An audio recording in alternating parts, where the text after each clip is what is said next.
Hello everyone, నేను ఈరోజు చేస్తున్న రెసిపీ వెజ్ బిర్యానీ. వెజ్ బిర్యానీకి కావలసిన ఐటమ్స్: చెక్క, లవంగీలు, ఏలకపళ్ళు, పులువా పువ్వు, అలాగే బిర్యానీ ఆకు, ఉల్లిపాయలు 2, అలాగే పచ్చిమిర్చి తగినంత మీ కారం సరిపోయేటట్టు చూసుకోండి.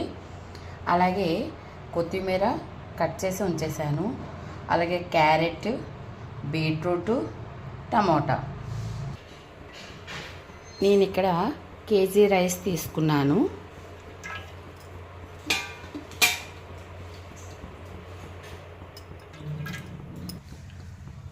ఆయిల్ వేడెక్కాక మసాలాలు: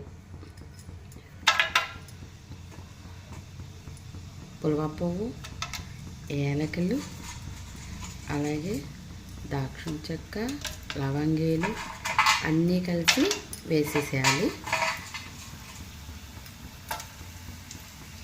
ఆ తర్వాత బిర్యానీ ఆకు కూడా వేసేయాలి. తర్వాత ఉల్లిపాయ ముక్కలు ద్వారాగా కొంచెం వేగిన తర్వాత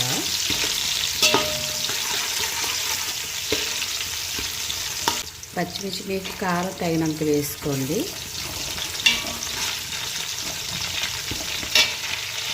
చూడండి ఉల్లిపాయ ముక్కలు ద్వారాగా వేగేసిన తర్వాత బీట్రూట్ ముక్కలు ఫస్ట్ వేస్తాను నేను, ఎందుకంటే కొంచెం ఇవి వేగకపోతే మెత్తగా అవ్వవు. అందుకని స్టార్టింగ్ ఒక 2 minutes వేగిన తర్వాత అప్పుడు క్యారెట్ ముక్కలు వేస్తాను. త్వరగా వేగడానికి స్టార్టింగే కొంచెం సాల్ట్ వేసేస్తే త్వరగా మగ్గుతాయి. మీకు తగినంత సాల్ట్ తీసుకోండి. ఉడికిపోయాక క్యారెట్ ముక్కలు కూడా వేసుకుంటున్నాను. ఇక్కడ నేను క్యారెట్ బీట్రూట్ అనేది కొంచెం ఎక్కువ తీసుకుంటున్నాను, ఎందుకంటే పిల్లలు క్యారెట్ బీట్రూట్ వేరేగా తింటారు కాబట్టి బిర్యానీలో వేస్తామనుకోండి కొంచెం వాళ్ళు ఇష్టంగా తింటారు.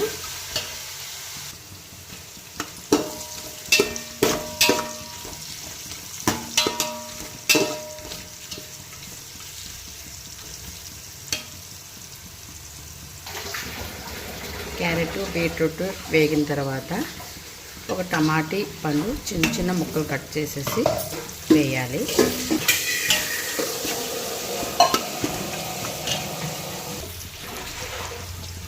బీట్రూట్ ముక్కలు, క్యారెట్ ముక్కలు, టమాటా ముక్కలు, అల్లం వెల్లుల్లి లాస్ట్ని వేసాను, ఎందుకంటే స్టార్టింగ్ వేస్తే అది తపాలకు అంటేస్తుంది కాబట్టి లాస్ట్లో వేస్తే అంటుకుంటూ ఉంటుంది. బియ్యం ఒక అరగంట ముందు నానబెట్టేసినవి బాగా వేగిన తర్వాత దీంట్లో వేసి ఒక 2 minutes వేపాలి. జీర కూడాను వేపేటప్పుడే కొంచెం వేసుకోవాలి.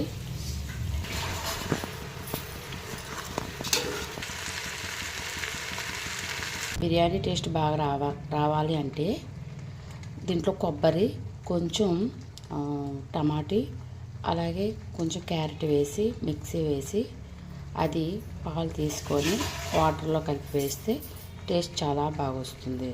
నేను రైస్ ఈ లోటాతో తీసుకున్నాను. 2 లోటాలు తీసుకున్నాను. 2 లోటాలకి 3.5 కంటే కొంచెం ఎక్కువ వేస్తే సరిపోతుంది, ఎందుకంటే బాస్మతి రైస్ తీసుకున్నాం కాబట్టి అది మగ్గిపోతుంది కరెక్ట్గా.